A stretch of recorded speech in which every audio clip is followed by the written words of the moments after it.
देखंतु Indian chamber of commerce रो जो इनवेक wing अच्छी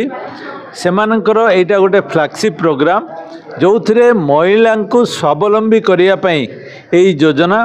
एथिरे बिजनेस मेला रे जोटा कि यूनिट 3 एग्जिबिशन ग्राउंड रे अनुष्ठित हम 5 दिन धरी चलो एथिरे 230 रु अधिका स्टॉल लगिबो सेठी कम्प्रिहेंसिव प्रोग्राम से फूड कोर्ट रू आरंभ करी टेक्सटाइल हैंडलूम ऑटोमोबाइल सबू क्षेत्र में किभली भाव में डिस्प्ले हम जो प्रोडक्ट माने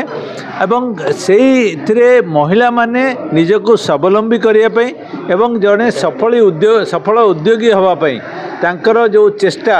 यही भलिया जो इनवेक मेला से साहाय्य करिवो एवं एथिरे विभिन्न सेलिब्रिटी माने आसी योगदान करेंगे तेणु निश्चय यहाँ गोटे सफल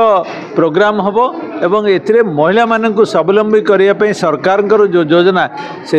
इनवेक एवं आईसीसी साहाय्य करेंगे। केते उद्योगी एठी शामिल हेबे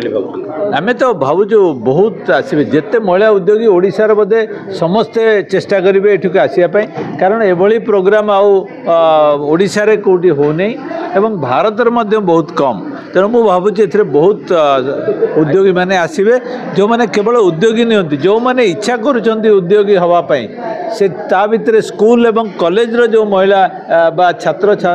छात्री माने पढ़ुचंदी से माने आसबे तांको एटा एनकरेजमेंट मिले। आईसीसी जेतबे जो प्रोग्राम नहीं आसे किसी ना किसी इनोवेटिव आइडिया नहीं आसे एवं सक्सेस मध्य हुए वर्ष मध्य किछि नुआ देखंतु एथिरे जेमता छोटो पिला किड्स सेमाने मध्य तांकर प्रोडक्ट तांकर बिजनेस एक्यूमेन को डिस्प्ले करेंगे ट्राइबल वोमेन जो मैंने डिस्ट्रिक्ट लेवल अच्छी से माने आसबे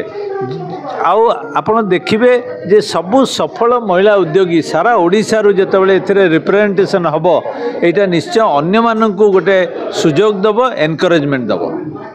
हला।